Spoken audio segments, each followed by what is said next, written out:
এই ছেলে শোনো, আজকে ভূমিকম্প হয়েছে তাই না? কয়টার দিকে? 10টা 40, 11টার কাছাকাছি এরকম সময় রাসূল সাল্লাল্লাহু আলাইহি ওয়াসাল্লাম বলছেন, তিনটা বিপদ নেমে আসে তিনটা পাপের কারণে। তিনটা বিপদ নেমে আসে তিনটা পাপের কারণে। এখন উম্মতি ফিহাজিল উম্মাহ, আমার পরে আমার উম্মতের তিনটা বিপদ নেমে আসবে তিনটা পাপের কারণে। এক, ভূমিকম্প হবে। দুই, আকার আকৃতি পরিবর্তন হবে। সন্ধে থাকবে মানুষ, সকালে হবে শূকর, পাগল। তিন, সমস্যা নেমে আসবে। ব্যবসা বাণিজ্য, চলাফেরা, গাড়ি বাড়ি, সন্তান, সব জগতে ঝামেলা নেমে আসবে। এক, ভূমিকম্প হবে। পাপ তিনটা এখনো বলিনি, বিপদ তিনটা বলছি। এক, ভূমিকম্প হবে। দুই, কার মতো হবে? বানর আর শুকর, সরু বানরের মতো হবে। তিন, সমস্যা নেমে আসবে। পাপ এক, এর শারীরিক ক্ষমতা। যখন মানুষ নেশাদার দ্রব্য, বিড়ি, তামাক, জর্দা, সিগারেট খায়, নেশাদার দ্রব্য খাওয়া থেকে মুক্ত হলে তিনটা বিপদ নেমে আসবে। দুই, সারাদিন কায়নাত মেয়েরা যখন নাচবে, সব মোবাইলে মেয়ে নাচে প্রায়, যত বড় মোবাইল আছে, বড় সাইজের মোবাইল, সব মোবাইলে প্রায় মেয়ে নাচে, সব দোকানে মেয়ে নাচে, সব বাড়িতে মেয়ে নাচে। ভূমি ভাবে যাতে মনে হচ্ছে প্রতিদিন ভূমিকম্প হচ্ছে। আমি এ কথা বলিনি, এ কথা মোহাম্মদ সাল্লাল্লাহু আলাইহি সাল্লাম বলেন, মেয়েরা যখন নাচবে।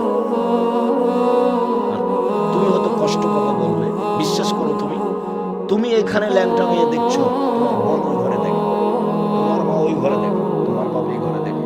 এই বাড়ি হলো বন্যাই শয়লা, জেনাতে শয়লা, জেনার বন্যা। আর তুমি যে এভাবে দেখছো দিন রাতে ল্যাংটা মেয়েটা, আল্লাহ রাসূল বলছেন, আয়নানের তাজরিনা জেনা হুন নাজরা, দুই চোখের জেনা হচ্ছে চোখ দিয়ে দেখা। অল উজনানের জেনা হুল ইস্তেমাউ, দুই কানের জেনা হচ্ছে কান দিয়ে শোনা। অলিয়াত জেনা হাল বাদস, হাতের জেনা হচ্ছে হাত দিয়ে ধরা। রিজিল জেনা হাল মাসি, পায়ের জেনা হচ্ছে এই পথে চলা। জেনা কলব তাতামান্না তাশতাহি, অন্তরের জেনা হচ্ছে পরিকল্পনা করা। জেনা লিসানুন ইউতকু, জিহ্বার জেনা হচ্ছে কথা বলা। তুমি ভালো জানো মোবাইলে কত জেনা ঘটে। বোকা ছেলে, তুমি যার সাথে কথা বলছো, তুমি এটা বিশ্বাস করো, তোমার সাথে যখন কথা বলছো আরো ছেলের সাথে কথা বলছো। আর ওই বোকা মেয়ের এটা জানা দরকার যে আমার সাথে যে কথা বলছে আরো মেয়ের সাথে কথা বলছে। তার মানে এর স্বভাব খারাপ, এ মেয়ের স্বভাব খারাপ, এই ছেলের স্বভাব খারাপ, এর স্বভাবই গেছে, আর খাসলত বলে কোনো জিনিস নেই। সতেন, এর খাসলত বলে কোনো জিনিস স্বভাব নষ্ট হয়ে গেছে। এর পড়াশোনা কি হলো? কি পড়াশোনা হলো? দিন রাত একটা মেয়ে দেখে, বিবেক নষ্ট হয়ে গেছে। যারা এগুলো করছে তারা কিন্তু এগুলো মোবাইল ব্যবহার করে, আমার লাগে জিজ্ঞাসা করে দেখো। যখন ও লন্ডনে খ্রিস্টান ইহুদিদের বাড়িতে ঘুরছিল, তখন ওরা এগুলো করেছে, ওরা এগুলো দেখে না। ওরা ওষুধ তৈরি করেছে, তোমার ওই কি এটাকে বলছে, টিকে আরো যাবো, আপনার ওই করোনার, ওরা ওগুলো ব্যবহার করে। আপনাকে পঙ্গু করতে হবে সেই জন্য। কত যে পরিকল্পনা আছে, সবচেয়ে সফল হচ্ছে এখন এইটাই, মোবাইল। আল্লাহ রাসূল বলছেন, পৃথিবীর মানুষ শুনে রেখো, আমার জীবনে বড় ভয়, আমার উম্মত গোপন পাপে লিপ্ত হবে, এটা আমার ভয়। তিনি বলেননি সে গোপন পাপ কোনটা, এই দেখেন, এখন দেখেন। পৃথিবীর মানুষ শুনে রেখো, আমার জীবনে বড় ভয়, আমার উম্মত গোপন পাপে লিপ্ত হবে, সেটাই আমার ভয়। জাতির উদ্দেশ্যে বলে যাচ্ছি, পৃথিবীর মানুষ শুনে রেখো, আমার উম্মত গোপন পাপে লিপ্ত হবে, এটা আমার ভয়। পৃথিবীর মানুষ শুনে রেখো, আমার জাতির উপরে, উম্মতের উপরে তিনটা আশঙ্কা করে গেলাম। এক, আইম্মাতাম মুজিল্লিন, ভ্রান্ত হুজুর, হুজুর হবে ভ্রান্ত, এটা আমার আশঙ্কা, এটা আমার ভয়। হুজুর দিয়ে জাহান্নাম উদ্বোধন হবে, এটা আমার ভয়। হুজুরের নাম কত বড়, আবার লিখছে কোরাইশি। কোরাইশ কাকে বলে চিনে? ওর বাপই চিনে। কি দেখাতে চাচ্ছে ও? এদেশের শতকরা 95 জন বক্তা মিথ্যু। আপনি নিজে প্রমাণ করেন, আপনি খালি বলেন যে মিথ্যু, তারপর আপনি দেখেন না। শতকরা 98 জন মুফাসসির মিথ্যু। আমার আমার ধারণা আপনি তদন্ত করলে আরো বেশি হবে। কিন্তু আমার ভাঙাচোরা তদন্ত, আপনার তদন্তে আরো বেশি হতে পারে। এগুলো কোরআন ছাপাতে নাই। ওই যে শেষে মিথ্যা দোয়া দেওয়া আছে, একটা 3 লাইনের একটা স্টেপ। কোরআনে যদি মিথ্যা দোয়া থাকে তাহলে সব জায়গাতে আছে। বইয়ের হেডলাইন লেখা আছে মুকসাদুল মুমিনিনে, অবিবাহিত ছেলে মেয়ের পড়া নিষেধ। যে দেখেছে যে দেখেছে যে দেখেছে, মানে হেডলাইনই ঠিক হয়নি। আমিও পড়ে দেখেছি কি রে এখানে কি আছে, তা আমিও পড়ে দেখছি লিখছে ভরা পেটে স্ত্রী মিলন হলে ছেলে টেরা হয়, সফরের পূর্বে স্ত্রী মিলন হলে ছেলে কানা হয়, চন্দ্রগ্রহণের সময় স্ত্রী মিলন হলে ছেলে ল্যাংড়া হয়। এই কথাগুলি দিয়ে পৃষ্ঠা ভরা আছে। শুনুন, এই কথাগুলি সরাসরি কোরআন মাজিদের বিপরীত এসেছে। কোরআন মাজিদে আল্লাহ বলছেন নিসাউকুম হারসুল্লাকুম ফাতু হারসাকুম, পৃথিবীর মানুষ তোমাদের স্ত্রী তোমাদের জমি, তোমাদের স্ত্রী তোমাদের ক্ষেত, তোমরা তোমাদের জমিতে আসো তোমাদের ইচ্ছা মতো। সকালেই কি, দুপুরেই কি, ভরা পেটেই কি, সফরের পূর্বেই কি, চন্দ্রগ্রহণ লাগলেই কি আর না লাগলেই কি, তোমার স্ত্রী তোমার জমি, তোমার স্ত্রী তোমার ক্ষেত, তুমি তোমার জমিতে আসো তোমার ইচ্ছা মতো। এই কথা কে বলেন? আল্লাহ বলেন। আর লেখক বলছেন যে ভরা পেটে স্ত্রী মিলন হলে ছেলে টেরা হবে। জাতি আপনাকে মুখে ফাঁকি দিচ্ছে, কলমে ফাঁকি দিচ্ছে, মিডিয়ায় ফাঁকি দিচ্ছে। বলছিলাম, এক, আল্লাহর নিকটে হওয়া যাবে, 2, পাপ মিটে যাবে, 3, পাপ থেকে দূরে সরে যাবে। বলছিলাম 3টি পাপের কারণে 3টা বিপদ নেমে আসে। 1 নম্বর পাপ, মানুষ যদি নেশাদার দ্রব্য পান করবে। 2, মেয়েরা যখন নাচবে। 3, এই যে জারাবুকুল মাযিব যখন বাদ্যযন্ত্র প্রকাশ পাবে, সব দোকানেই বাজনা বাজে, প্রায় সব মোবাইলে বাজনা বাজে, প্রায় সব দোকানেই বাজনা বাজে। এইভাবে বাজনা বাজলে গান বাজনা চিরদিনের জন্য হারাম, গান বাজনা চিরদিনের জন্য হারাম। আব্দুল্লাহ ইবনে ওমর বলছেন, আল্লাহ নবী বাজনা শব্দ শুনলেন, 2 কানের ভিতরে আঙ্গুল ঢুকিয়ে দিলেন, ফানান ইত্তারিকে রাস্তা থেকে দূরে সরে গেলেন। গিয়ে বলছেন, আব্দুল্লাহ ইবনে ওমর, এখন কি তুমি বাদ্যযন্ত্র কিছু শুনতে পাচ্ছ? জি না, আমি শুনতে পাচ্ছি না। তখন তিনি আঙ্গুল তার কান থেকে বের করলেন। আর আপনার দোকানে গান বাজনা দিয়ে ভাড়া পাবেন। এই যে আপনাকে একটু বুদ্ধি দিলাম, কি করে খাইতে চাচ্ছেন আপনি জীবনে? দুনিয়া মায়েরা খেয়েছেন, আর কোনো ব্যবস্থা নেই। একটা লোকের কথা বলি, আচ্ছা নাম ধরে বলি, তাতে কি আছে? ধরুন যেন বসুন্ধরা, ওরা কোনো জমি কিনেছে 1 লক্ষ টাকা শতক, যে জমি হলো 1 কোটি টাকা শতক। তো মরিচের গোড়া বিক্রি করে কি হবে? 1 শতক জমিতে যত টাকা লাভ করবে, মরিচের গোড়া বিক্রি করলে 10 বছরে তত টাকা লাভ হবে। কিন্তু দেখেন আপনি রাস্তাঘাটে লেখা আছে মরিচের গোড়া বসুন্ধরা, আটা বসুন্ধরা, টিস্যু বসুন্ধরা, মানে উপার্জনের সব পথ ঘিরে ধরেছে। ব্যবসা করে একটু চিন্তা করুন, ঘুমের বড় ব্যবসা করতে হবে। ঘুম থেকে এত টাকা গেল কোথায়? মানে ওকে খুব ভালোবাসা দিয়ে ব্যবসা করতে হবে, এবং জীবন বাজি রেখে রিস্ক নিয়ে ব্যবসা করতে হবে, এবং সত্য কথায় ব্যবসা করতে হবে। হার জিত পরে নবী যে কথা বলেছেন, নবীর সাথে আমি জান্নাতে থাকবোই যে কোনো মূল্যে, এই জন্য ব্যবসা করছি। অসহায় মানুষের পাশে দাঁড়াবো এই জন্য ব্যবসা করছি। টাকা দিয়ে জান্নাত কিনে নেবো এই জন্য ব্যবসা করছি। মনটা আপনার বড় হতে হবে। এরকম সারাদিন দিন মজুরি করে থাকেন, 10টা টাকা পাওয়া যায়, সন্ধ্যা হতে শেষ। তবে পথ এটাই শুনুন, সবচেয়ে নিকটে হওয়া যায়। উমামা বাহেলি বলেন, রাসূল সাল্লাল্লাহু আলাইহি সাল্লামকে জিজ্ঞাসা করা হলো, আল্লাহ নবী বলেন তো সবচেয়ে কোন সময় দোয়া কবুল হয়? তখন আল্লাহ রাসূল বললেন, রাতের 3 ভাগের 2 ভাগ পার হওয়ার পরে মানুষের দোয়া বেশি কবুল। ফরজ সালাতের পরে বসে বসে জিকির ফরজ সালাতের পরে সবাই মিলে হাত তুলে দোয়া করলে বিদআত হবে। তখন তো রাসূলকে অপমান করেছি, আর কবুল হবে কি? গাড়ির পিছন দিকে জুতা বেঁধে দেওয়া আছে, জুতা ঝুলছে, তার মানে যেন গাড়ি অ্যাক্সিডেন্ট না হয়। ড্রাইভার বলেছে কন্ডাক্টরকে যে তুমি কবর পেলে 10টা টাকা দিয়ে দিও। তার ধারণা যে 10টা টাকা মাজারে দিলে গাড়ি অ্যাক্সিডেন্ট হবে না। শিরক হলো মানুষের ধারণায় নেকির কাজ, বিদআত হলো মানুষের ধারণায় নেকির কাজ। শিরক করলে আল্লাহকে অপমান করা হয়, আর বিদআত করলে রাসূলকে অপমান করা হয়। শিরক করলে আল্লাহকে অপমান করা হয়, আল্লাহকে খাটো করা হয়। আমাদের চাঁপাইনবাবগঞ্জে আমাদের মা চাচিরা বলে, ছি ছি ছি, জামা কলা খায় না বেটা, জামা কলা খায় না, জোড়া কলা খাস না বেটা, জোড়া কলা খেলে যমজ সন্তান হবে। তাহলে আমার মা চাচি বলতে চাচ্ছে যে কলাও সন্তান দিতে পারে। এর নাম শিরক, এর নাম আল্লাহকে খাটো করা।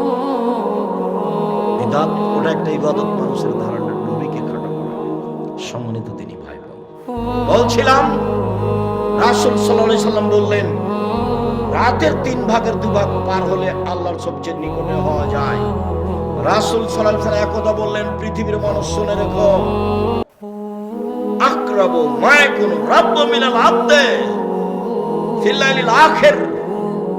আল্লাহ সবচেয়ে মানুষের নিকটে হয়ে যান রাতের 3 ভাগের 2 ভাগ পার হয়ে গেলে। মুআয ইবনে জাবাল বলেন, রাসূল সাল্লাল্লাহু আলাইহি সাল্লাম বলেছেন, কেউ যদি ওযু করে রাতে ঘুমায়, ভোর রাত্রে যদি উঠে, যা বলবে সেটাই গ্রহণ করবে, যা বলবে সেটাই গ্রহণ করবে। রাসূল সাল্লাল্লাহু আলাইহি সাল্লাম বলেন, কেউ যদি ওই সময়টাই উঠে, রাতে একটা সময় আছে, অল্প সময়, সেটা রাতের 3 ভাগের 2 ভাগ পার হওয়ার পরেই হবে। অল্প সময়ে যে যা চাইবে তাকে তাই দেওয়া হবে, যে যা চাইবে তাকে তাই দেওয়া হবে। মুআয ইবনে জাবাল এই কথা বলেন, জাবাল রাদিয়াল্লাহু আনহু এই কথা বলেন। সব সময়গুলি রাতের 3 ভাগের 2 ভাগ পার হওয়ার পরে এবার চলে। আমরা অবশ্য কাছাকাছি সময়ে চলে আসছি। খুব ধীর স্থির থাকবেন, অতি গুরুত্বপূর্ণ কথা, কথা যত শেষ হতে যাচ্ছে তত কথা বেশি গুরুত্বপূর্ণ। ইবনে আব্বাস রাদিয়াল্লাহু তাআলা আনহু বলেন যে আমি আমার খালার বাড়িতে মাইমুনার বাসায় ছিলাম একদিন। আমার খালা মাইমুনা রাদিয়াল্লাহু তাআলা আনহা রাসূলের স্ত্রী। তাকদীরবশত দেখি সেদিন আল্লাহর নবী আমার খালার কাছে। আমি একদিন আমার খালার বাড়িতে ছিলাম, আমি কম বয়সের ছেলে, আমি বিছানায় আড়াআড়ি শুয়ে গেছি। তো সেদিন দেখলাম আল্লাহর নবীও আমার খালার কাছে। দেখলাম তিনি আমার খালার সাথে কিছু কথা পরিবারের সাথে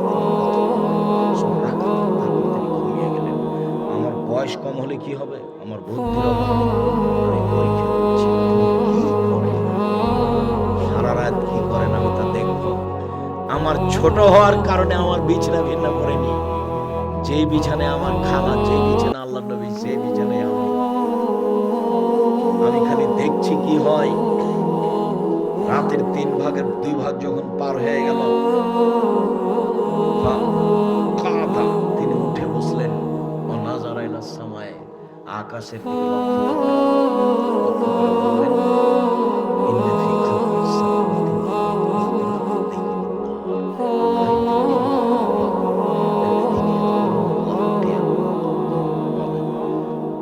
আসমান জমিনের সৃষ্টি নিদর্শন রয়েছে।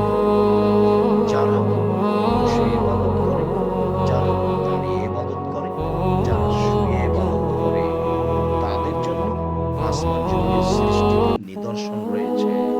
তারপর বলছে, রব্বানা মা খালাকতা হাযা বাতিলান সুবহানাকা ফাকিনা আযাবান নার। হে আল্লাহ, এইগুলো তুমি অনর্থক সৃষ্টি করনি, তুমি আমাদেরকে জাহান্নাম থেকে বাঁচাও। রব্বানা ইন্নাকা মান তুদখিলিন নারা ফাকাদ আখযাইতা ওয়া লিল যালিমিন মিন আনসার। তুমি যাকে জাহান্নামে দিলে তাকে অপমান করলে, তাকে রক্ষা করার কেউ নেই। রব্বানা ইন্নানা সামি'না মুনাদি ইউনাদি লিল ঈমান, হে আমার প্রতিপালক আমরা শুনলাম তুমি বললে ঈমান আনো। হে আমাদের প্রতিপালক আমরা শুনলাম তুমি বললে আমাকে মেনে নাও। ফাআমান্না, মেনে নিলাম। ফাআমান্না, মেনে নিলাম। রব্বানা ফাগফির লানা যুনুবানা ওয়া কাফফির আন্না সাইয়্যাতিনা ওয়া তাওয়াফানা মা'আল আবরার। হে আমাদের প্রতিপালক যেহেতু মেনে নিয়েছি, অতএব এক, আমাদের ক্ষমা করে দাও। দুই, আমাদের পাপ মিটিয়ে দাও। তিন, ভালো মানুষের সাথে মরণ দাও। রব্বানা ওয়া আতিনা মা ওয়া'আদতানা আলা রাসূলিকা ওয়া লা তুখজিনা ইয়াওমাল কিয়ামাহ ইন্নাকা লা তুখলিফুল মিয়াদ। হে আমাদের প্রতিপালক নবী রাসূল দিয়ে যা দেওয়ার ওয়াদা করেছো তা দিয়ে দাও। নবী রাসূল দিয়ে আমাদেরকে যা দিব বলে ওয়াদা করেছো সেটা দিয়ে দাও। নবী রাসূলের মাধ্যমে আমাদেরকে যা দিতে চেয়েছেন তা দিয়ে দাও। ইন্নাকা লা তুখলিফুল মিয়াদ, তুমি তো ওয়াদা খেলাপ করো না, তুমি তো ওয়াদা খেলাপ করো না। খুব চাপ দিয়ে আল্লাহকে বলতে হবে, সকাল হতে হতে আমার জমির ব্যবস্থা করে দিতে হবে। কিভাবে বলবেন শেষে আর একটু বলছি, স্বাভাবিকভাবে বলতে হবে না। দেখছেন না কেমন চাপ দিয়ে বলছেন? হ্যাঁ মানতে বললেন তো, মেনে নিলাম। যখন মেনে নিয়েছি ক্ষমা করে দেন, ভালো মানুষের সাথে মরণ দেন, পাপ মিটিয়ে দেন, আর নবী রাসূল দিয়ে যা দিতে চেয়েছেন তা দিয়ে দেন। আপনি তো ওয়াদা খেলাপ করেন, দিতে চেয়েছেন দিয়ে দেন, আপনি তো ওয়াদা খেলাপ করেন। দেখছেন বলেন কেমন? আল্লাহ বলে দিচ্ছেন এইগুলি, এগুলো কোরআন মাজিদের আয়াত। তো ঘুম থেকে উঠে একটু বলতে শিখতে হবে। মুখখান কেন বন্ধ? কেন রাত দুটায় ঘুমাবেন? মোবাইল কেন চলে বাড়িতে? বাপ নাই আপনার? এই ছেলে তোমার বাপ নেই? তোমার দাড়ি কেন ছোট? তোমার নখ কেন বড়? তোমার প্যান্টটা কেন টাকনোর নিচে? তোমার বাপ নেই? তোমার বাপ মরেছে? এই মেয়ে, এই মেয়ে, কথা বলছো কেন? তোমার নখে নেইল পালিশ কেন? তোমার নখটা বড় কেন? তুমি ভুরু তুলে চিকন করেছো কেন? তুমি উঁচু স্যান্ডেল পরে নিজেকে লম্বা দেখাও কেন? রেশিয়ার পরে তুমি কম বয়সের দেখাও কেন? এগুলো সব প্রতারণা। বরচুলা তুমি ব্যবহার করো কেন? খোপা বড় দেখাতে তোমার উপরে অভিশাপ। গায়ে উল্কি করেছো কেন? তোমার উপরে অভিশাপ। আল্লাহর নবী বলছেন তোমার উপরে অভিশাপ। সম্মানিত দিনী ভাই বোন, এই মেয়ে তোমার মা নেই? তোমার মা দেখতে পায় না? প্রসাব করাতে পারলেই মা হওয়া যায়? পাহারা যে দিতে পারে তার নাম মা। দীর্ঘ 30 বছর থেকে বলে আসছি। জাবের রাদিয়াল্লাহু তাআলা আনহু বলেন, সফর থেকে আসছিলাম, মদিনায় ঢুকবো। আল্লাহ রাসূল বলেন, এই সবাই এখানে থামো, সকালে মদিনায় ঢুকবো। আমি জাবের বললাম, আল্লাহ নবী আমি নতুন বিবাহ করেছি, বাড়ি যেতে অনুমতি দেন। বলতে আল্লাহ রাসূল বলেন, আচ্ছা তুমি নতুন বিবাহ করেছো? কুমারী মেয়ে বিবাহ করেছো না অবিবাহিতা মেয়ে বিবাহ করেছো? বিবাহিতা মেয়ে বিবাহ করেছো? আমি বললাম আমি বিবাহিতা মেয়ে বিবাহ করেছি। আল্লাহ নবী আমাকে বললেন, তুমি কুমারী মেয়ে কেন বিবাহ করলে না? তুমি তার সাথে খেলতো, তোমার সাথে খেলতো। যাক, রাসূল সাল্লাল্লাহু আলাইহি ওয়াসাল্লাম যা বললেন বললেন। আমি বললাম, আল্লাহর নবী শোনেন, আমার আব্বা উহুদের যুদ্ধে শহীদ হয়েছেন 9 জন মেয়ে রেখে। আমার 9 জন বোন আছে। তাদের মতো কম বয়সের মেয়ে আমি বিবাহ করতে চাইনি 4টা কারণে। আল্লাহ রাসূল, আমার আব্বা শহীদ হয়েছেন উহুদের যুদ্ধে 9 জন মেয়ে রেখে। আমার 9 জন বোন আছে। আমার বোনদের সমবয়সের মেয়ে আমি বিবাহ করতে চাইনি 4টা কারণে। এক, বেশি বয়সের মেয়ে বিবাহ করেছি যাতে করে আমার স্ত্রী আমার বোনদেরকে বিদ্যা শিখাতে পারে। বেশি বয়সের মেয়ে বিবাহ করেছি যাতে করে আমার স্ত্রী আমার বোনদেরকে বিদ্যা শিখাতে পারে।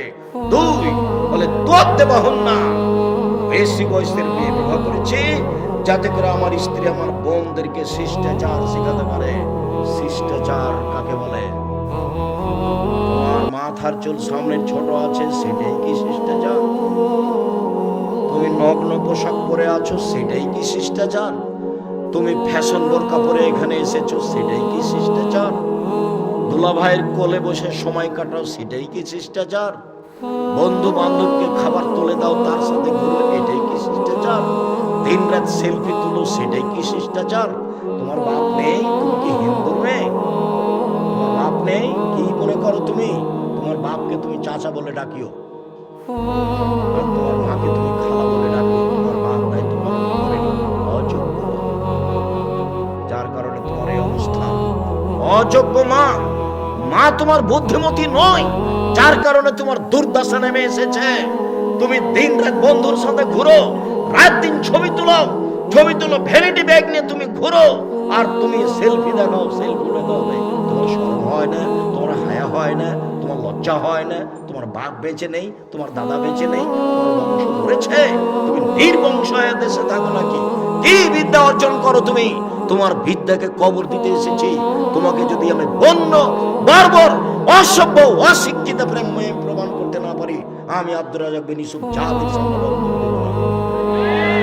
তোমার বাপকে আমার সামনে দাঁড়াতে বলো, বক্তব্য শেষ। তোমার বাপকে আমি মাটিতে মিশিয়ে দিতে পারি, আমি এই জন্য এসেছি। তোমার মাকে আমি মাটিতে মিশিয়ে দিতে পারি। তোমার মা জানে না শিষ্টাচার কাকে বলে, তোমার মা জানে না বিদ্যা কাকে বলে, তোমার মা জানে না পরিপাটি কাকে বলে, তোমার মা জানে না পাহারাদার কাকে বলে। নবী তোমার মাকে বলেছেন পাহারাদার, আমি বলিনি। মুহাম্মদ সাল্লাল্লাহু আলাইহি ওয়াসাল্লাম নিজে বলেছেন, পৃথিবীর সবচেয়ে বড় মানুষও বলেছেন। সম্মানিত দিনী ভাই বোন, 1 মিনিট, এই চলে দেখো তো 1 মিনিট, বাপ কাকে বলে, পিতা কাকে বলে? দেখো তো পিতা কাকে বলে। এরই নাম পিতা, এরই নাম বাপ। আব্দুর রাজ্জাক সাহেব বলেন না দেখি বাপ কাকে বলে। দেখেন না আপনি, আপনাকে আমি দেখাচ্ছি। হাদিস বুখারী মুসলিম। আয়েশা রাদিয়াল্লাহু তাআলা আনহা বলেন, আমরা সফর থেকে আসছিলাম, গলার হারটা হারিয়ে খুঁজে পাই না। আমার বড় বোনের হার রিক্সের মধ্যে আছে, আসমার হার আমি নিয়ে এসেছিলাম, খুঁজে পাই না।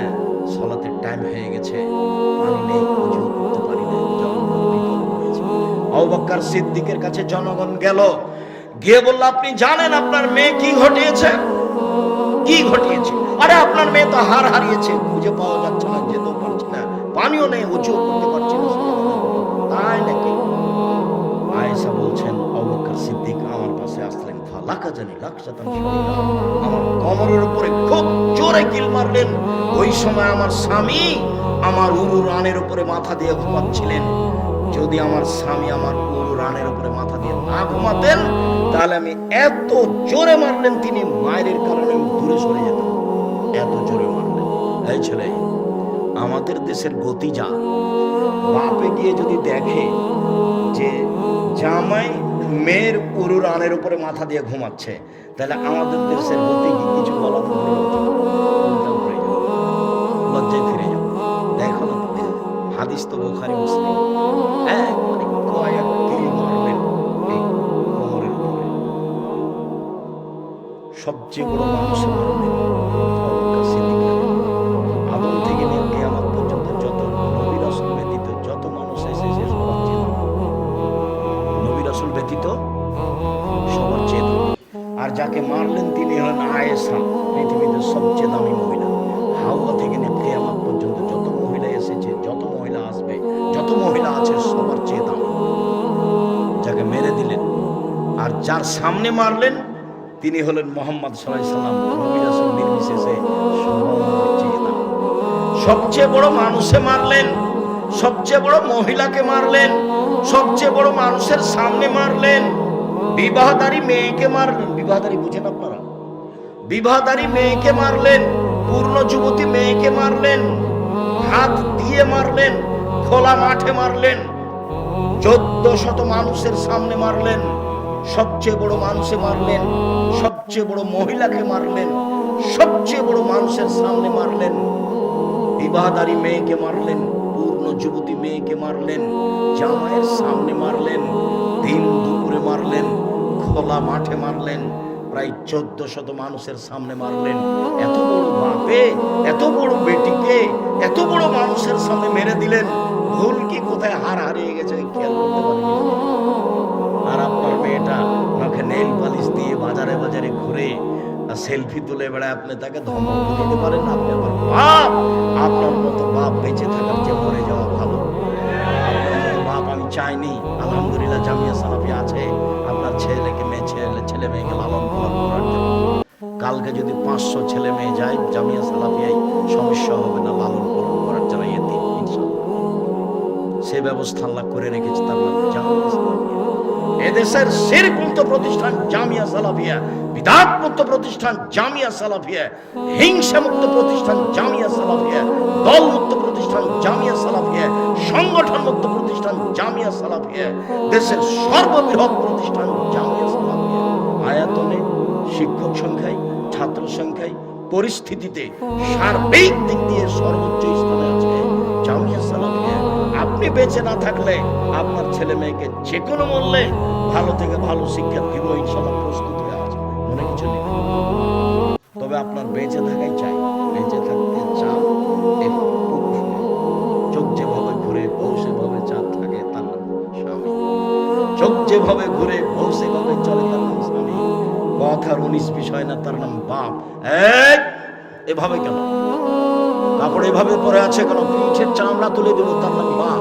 এটা এখন মেরে দিলেন। আপনার মেয়ে কি তার কাছে? সারা পৃথিবীর মহিলার সবার চেয়ে দামি, তার নাম আয়েশা রাদিয়াল্লাহু আনহা। আপনার মেয়ে কি এমন দাম রাখে? কয় পয়সা পড়েছে? ওর সাথে সেলফি তুলে বেড়ায়। ওর কাছে কে বলেছে বুদ্ধি আছে? এই ছেলে তুমি কি মনে করো তার কাছে কি বিদ্যা আছে? বলো তো কি বিদ্যা আছে? একবার দুলা ভাইয়ের সাথে তোলে, একবার বন্ধুর সাথে সেলফি তোলে, একবার তোমার সাথে তোলে, একবার তোমার বাবার সাথে তোলে, একবার তোমার মায়ের সাথে তোলে। সবাই যে পশু প্রাণী গরু ছাগল মনে হচ্ছে। বুঝে না ওরা, অন্তর আছে বুঝে না, দেখেও দেখে না ওরা, চক্ষু আছে দেখে না, শোনেও শোনে না ওরা, কান আছে শোনে না। উলাইকা কাল আনাম, তারা পশু প্রাণীর মতো, তারা গরু ছাগলের মতো, তারা কুকুর শিলিরের মতো। সম্মানিত ভাই, উঠে আরো কিছু বলতে পারেন। আজকের শেষের দিকে চলে এসে অন্তত 2 রাকাত সালাত, 8 রাকাত অন্তত 2 রাকাত। স্ত্রীকে জাগিয়ে রাতে 2 রাকাত সালাত আদায় করেন, সুন্দর করে ওযু করে। যারা আল্লাহকে ডাকে ওদের একটা তালিকা আছে। আপনাদের স্বামী স্ত্রীর নামটা সে তালিকায় লিখে দাও। কত বলবেন তাকিরা, ভুল করিয়েন না। যে কোনো মেয়ে রাত 10টায় শুয়ে যেতে হবে, বাড়িতে কার জারি নাই, ওই মাশাআল্লাহ জারি থাকবে। 10টার মধ্যে ঘুমাতেই হবে যে কোনো মূল্যে। পড়াশোনা যারা করছে টিভি বন্ধ আজ থেকে, বাড়িতে কার জারি আছে, 10টায় ঘুমিয়ে যেতে হবে। ছেলে মেয়ে বাইরে আড্ডা পিটে আসবে, চামড়া তুলে দেবো একবারে। কি মনে করো তুমি? দোকানে বসেছিলে কেন? চিল্লাচিল্লি করো কেন? কিসের নির্বাচন দেখাও তুমি? কিসের নির্বাচন দেখাও তুমি? তুমি তো দেখলে জুলুমের ফল কি 45 মিনিট। জুলুমের ফল 45 মিনিট, ফেরাউনের কয়েক মিনিট। আর আজ সামুদ মিনিটই পায়নি, হঠাৎ শেষ। আজ সামুদ ওরা মিনিটই পায়নি। যার যত জুলুম বেশি তার ধ্বংসের সময় তত কম। আজ সামুদ মিনিট পায়নি, দেখতেই নাই। আর ফেরাউন কয়েক মিনিটে ডুবলো মরলো, 2-1 মিনিট হতে পারে। জুলুমবাজি করে, ক্ষমতা দেখিয়ে, দলীয় দাপট দেখিয়ে, মানুষের মান সম্মান হানি করে, মানুষকে জেল হাজতে দিয়ে সফলতা অর্জন করার চেষ্টা করি না। এর জন্য তোমাকে অপমান হতে হবে নিশ্চয়ই। মানুষের পিছনে পড়ো না, ধন্না ধরে মানুষের পিছনে দৌড়ায়ও না। বলে হিসাব তোমার। এই ছেলে, নিজে উপার্জন করো, নিজে খাও, ভালো মেধায় পড়াশোনা করো। মোবাইল বড়টা তোমার হাত থেকে বাতিল। জামিয়া সালাফিয়া চলে কি ওটা মোবাইল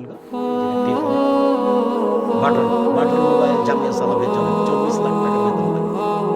তবুও রিং হলে খালি আমি অন করতে পারি। রিং হলে কি করতে পারি? অন করতে পারি। বহুদিন আপনি বলেছেন আপনার সাহেব নামটা একটু সেভ করে রাখেন, কিন্তু কি করি যার কারণে আপনার নামটা আমি সেভ করে রাখি। আমি আব্দুল্লাহর নাম্বার আপনি জানতে আমি বলতে পারি না। আব্দুল্লাহর নাম্বার আমার জানা নাই। আব্দুল্লাহর মায়ের নাম্বারটা জানা আছে, ছেঁচড়া মেচড়া। সম্মানিত দিনী ভাই বোন, যেটা আপনার ক্ষতি করছে সেটা আপনি ছেড়ে দেন। আপনার ছেলে মেয়েকে ভালোবাসি, আমি আপনার আহাল পরিবারকে ভালোবাসি। এসব প্রতিষ্ঠান জনগণের পয়সায় চলে, এসব প্রতিষ্ঠানকে মূল্যায়ন করে। কেউ খালি যাবে না।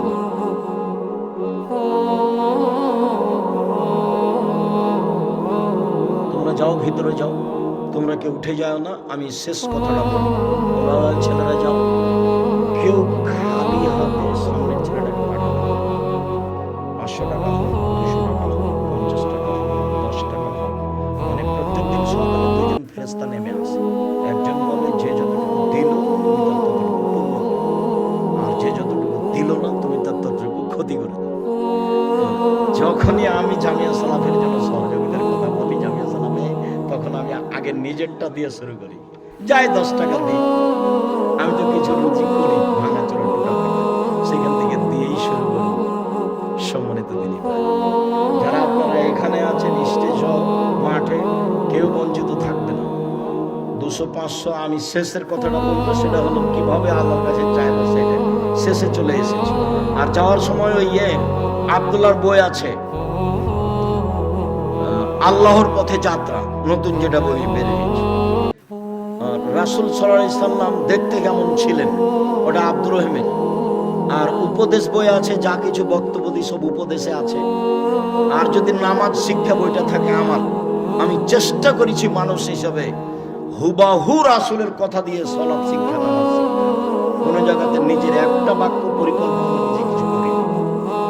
আর আল ইতিসাম পত্রিকা 50টা প্রশ্নের উত্তর থাকে, কেউ ছেড়ে যাবে না। আর এই ছেলে ধীরে হাঁটো, দৌড়াচ্ছ কেন তুমি? আপনার কাছে 10 টাকা না থাকলে কারোর কাছে নিয়ে দিবেন। আর আমি 10 টাকা বলি, 10 টাকায় দিবেন এটা নয়, এখনই গিয়ে তো আপনি বসলে 50-60 টাকা খরচ হবে। তো মনটা বড় করে দিবেন। মেয়েদের ওখানে যারা আছেন আপনারা, এই মেয়েরা শোনো, তোমরা উঠো, তোমরা মেয়েদের মহিলাদের কাছে যাও,